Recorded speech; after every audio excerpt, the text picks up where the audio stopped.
یہ قرۂ ارض اللہ تبارک و تعالیٰ کی دی ہوئی نعمتوں سے مالا مال ہے،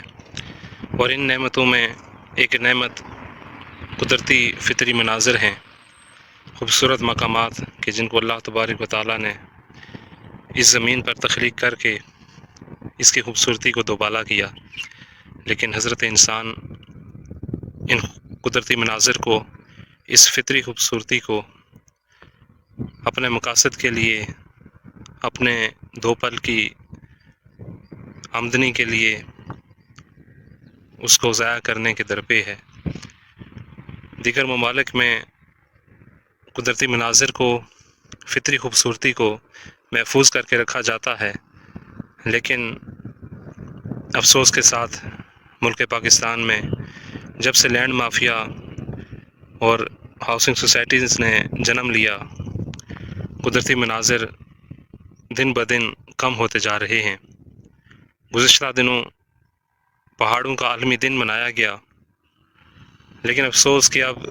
اسلام آباد راولپنڈی میں جو خوبصورت پہاڑی سلسلے تھے، جو مقامات تھے، وہ بھی ہاؤسنگ سوسائٹیوں کی نظر ہوتے جا رہے ہیں۔ انہی میں ایک خوبصورت اور دل فریب یہ پہاڑ کہ جو ایک بہت ہی خوبصورت منظر پیش کر رہا ہے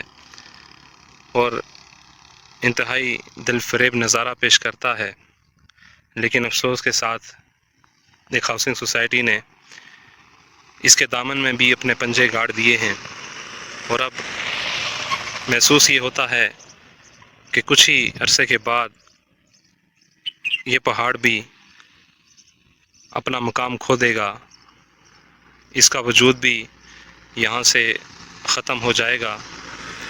کیونکہ انسان کی بنائی ہوئی یہ ہاؤسنگ سوسائٹیز ان قدرتی مناظر کو، درختوں کو، جنگلات کو اور پہاڑوں کو دن بدن نگلتے جا رہی ہے۔ ضرورت اس بات کی ہے کہ ہم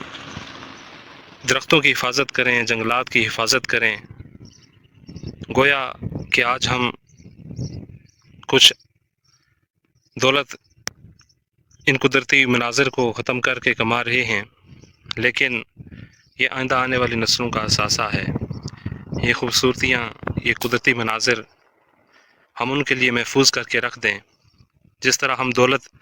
بطور اثاثہ ان کے لیے محفوظ کر رہے ہیں، اسی طرح یہ قدرتی مناظر جو اللہ تبارک و تعالیٰ کی دین ہے، یہ جنگلات، یہ پہاڑ، یہ خوبصورتی ہم ان کے لیے بھی محفوظ کر کے رکھ دیں، تاکہ آئندہ آنے والی نسلیں موسمیاتی تبدیلیوں، تباہ کاریوں سے محفوظ ہو جائیں اور ان کے محفوظ مستقبل کی ضمانت بن جائے۔